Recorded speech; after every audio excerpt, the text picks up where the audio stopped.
दोस्तों 16 अप्रैल को हनुमान जन्मोत्सव पूरे देश में मनाया जा रहा था और 16 अप्रैल से लेकर आज तक बीजेपी एक ही नैरेटिव चला रही है कि दिल्ली के जहांगीरपुरी के अंदर दंगे हुए और उसका मास्टरमाइंड कोई अंसार नाम का आदमी है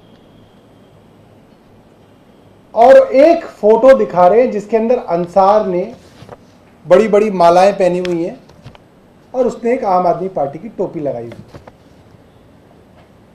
और उस फोटो के बिना पे वो दो चीज साबित करने में लगी हुई है कि वो दंगा जो है उस दंगे का मास्टरमाइंड एक आदमी है जिसका नाम अंसार है और वो आदमी अंसार क्योंकि उसने कहीं पे आम आदमी पार्टी की टोपी पहनी हुई है इसलिए आम आदमी पार्टी ने दंगे कराए। आज मैं आपके सामने उसी तथाकथित मास्टरमाइंड की तस्वीरें लाया हूं, आप दिखा दो यहां पे। ये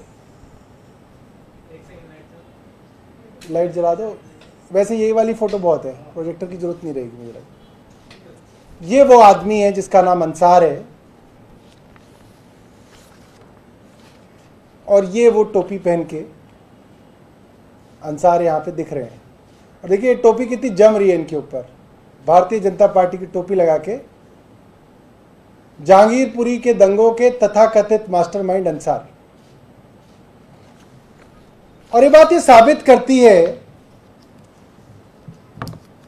पुलिस की, चाहे वो दिल्ली की पुलिस हो, चाहे वो हिंदुस्तान की पुलिस हो, चाहे वो पूरी दुनिया में कहीं की पुलिस हो, कहीं पर कोई क्राइम होता है,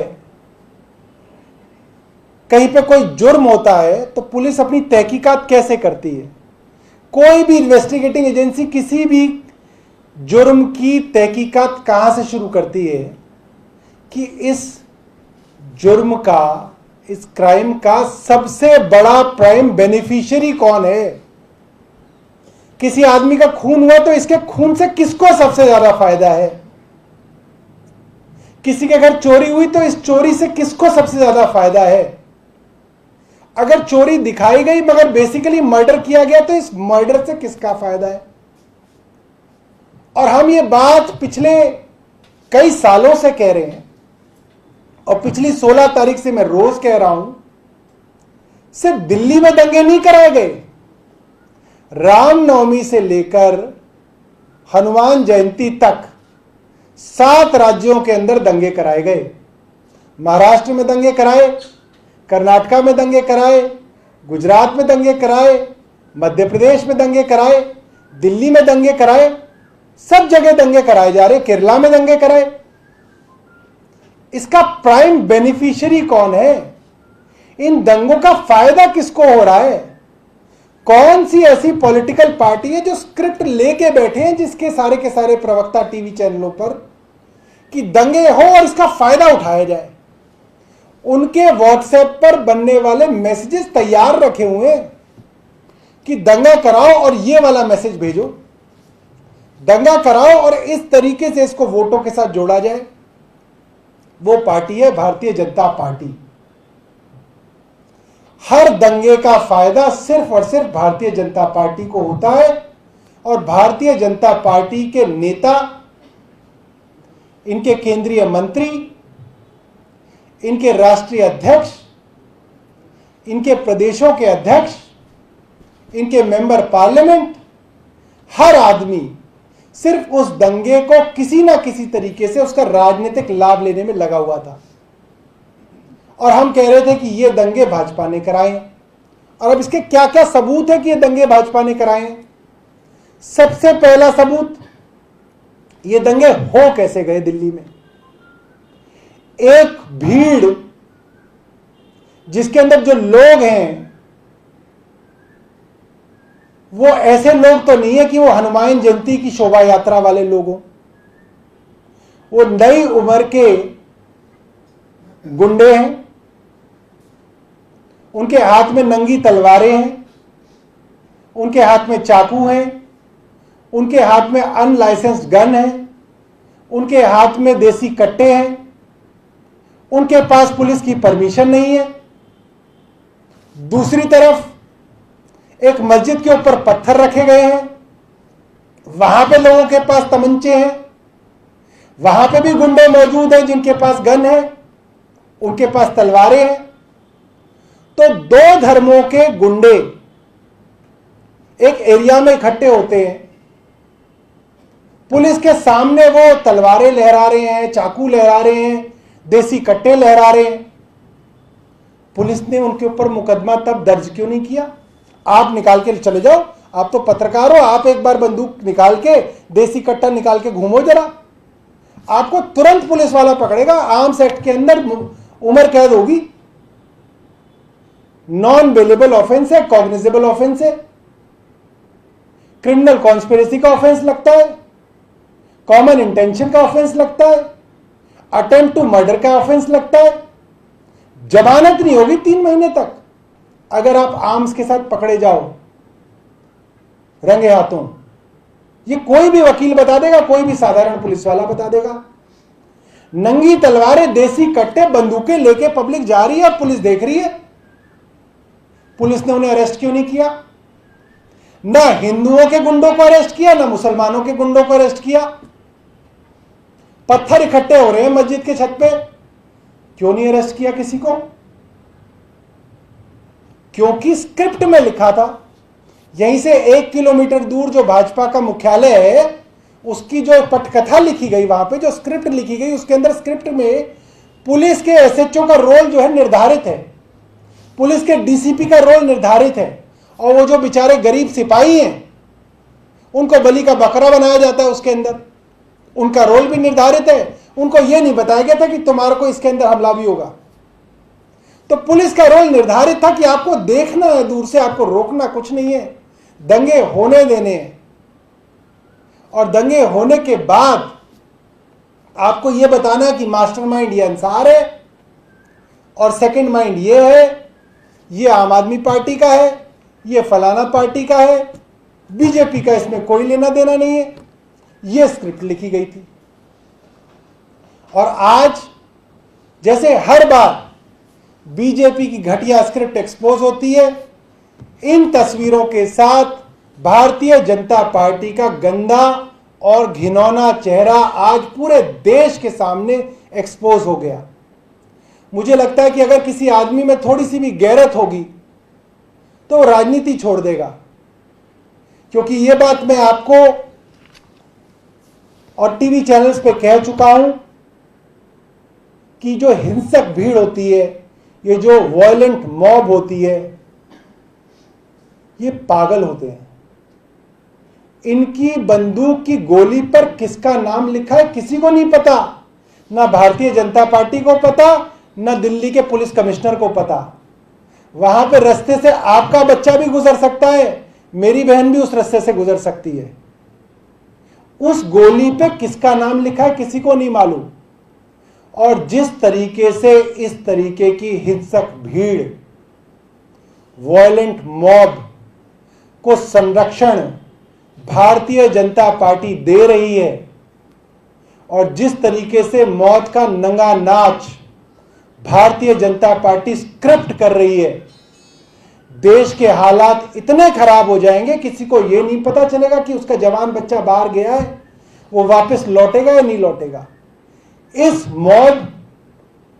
मॉबोक्रेसी और इस हिंसक भीड़ का तांडव भारतीय जनता पार्टी ने 7 राज्यों में कराया, सिर्फ इसलिए कि कुछ वोट मिल जाए, कोई चुनाव जीत जाए। मुझे लगता है बहुत शर्म की बात है, हम सब राजनीतिज्ञों के लिए बहुत शर्म की बात है कि आज राजनीति यहां आके खड़ी हो गई है कि हम इस तरीके की गुंडागर्दी का संरक्षण करते हैं, गुंडों को संरक्षण देते हैं, पुलिस को कहा जाता है कि कार्रवाई नहीं की जाए, और बाद में स्क्रिप्ट के अनुसार कार्रवाई की जाती है।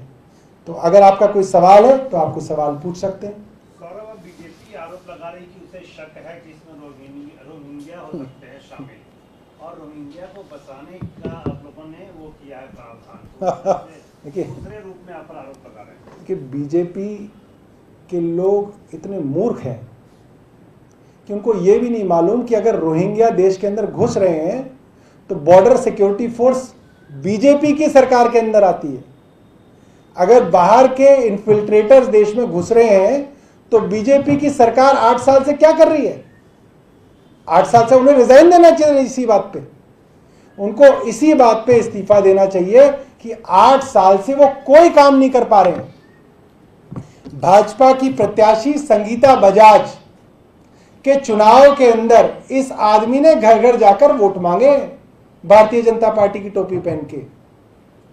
और मैं ये बात कई दिनों से कह रहा हूं, दिल्ली के अंदर और दिल्ली में क्या पूरे देश में इतनी गरीबी है, 5-5 हजार रुपए के लिए लोग किसी का कत्ल करने के लिए तैयार हैं। 5-5 हजार रुपए के लिए तो ये तो कुछ भी नहीं है कि आप 5 हजार रुपए दो किसी को, वो किसी भी टोपी पहन के कुछ भी करने के लिए तैयार है।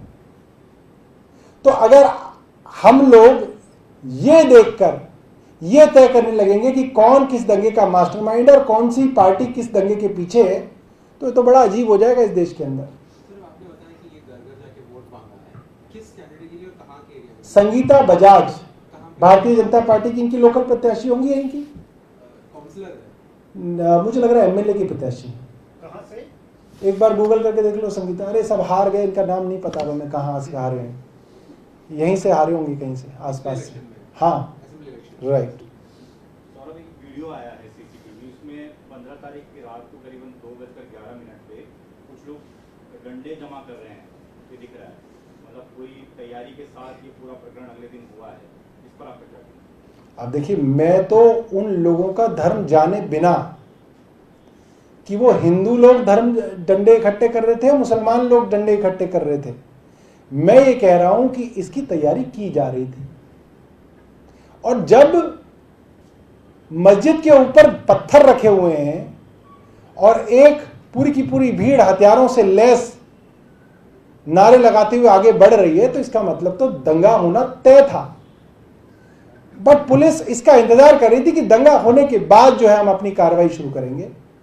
तो ये बात तो हो ही नहीं सकती कि इतने सारे लोग, करीब 1000 लोग यहां इकट्ठे हुए, करीब 1000 लोग मस्जिद में इकट्ठे हुए, दोनों तरफ हथियार आए, पत्थर आए, पुलिस वहां पे मौजूद होती है, इनकी इंटेलिजेंस का सिस्टम होता है, इनके पास मुखबिर होते हैं, हर मोहल्ले में पुलिस का मुखबिर होता है। ये हो नहीं सकता, ये संभव ही नहीं है कि पुलिस को ना पता हो कि ये सारी तैयारियां चल रही हैं। और पुलिस की आंखों के सामने जब हथियार जा रहे हैं, फिर तो सामने आ ही गया कि पुलिस इसके अंदर मिली भगत में थी, पुलिस इसके अंदर कनाइवेंस में थी, पुलिस इनके साथ थी, पुलिस चाहती थी कि ये हो और भारतीय जनता पार्टी की स्क्रिप्ट आगे बढ़े। सौरभ भाई, जो ये फोटोग्राफ है, अगर आप बताना चाहें तो इसका सोर्स क्या है? सोशल मीडिया पे काफी सारी फोटोज ऐसी चल रही है। ये काफी है नहीं कि ये किसी ना किसी के फेसबुक वगैरह से आई होंगी, हमें भी सोशल मीडिया से ही मिली है। सोशल मीडिया पे काफी सारा सोशल मीडिया पर इसका एक फेसबुक आईडी भी मिला है जिसमें ये राज मोहतरा के नाम से अपनी आईडी चला रहा था। मतलब उसमें भी कई सारी फोटोज रिवील हुई हैं, तो कई अलग अलग तरीके की चीजें निकल कर आ रही हैं।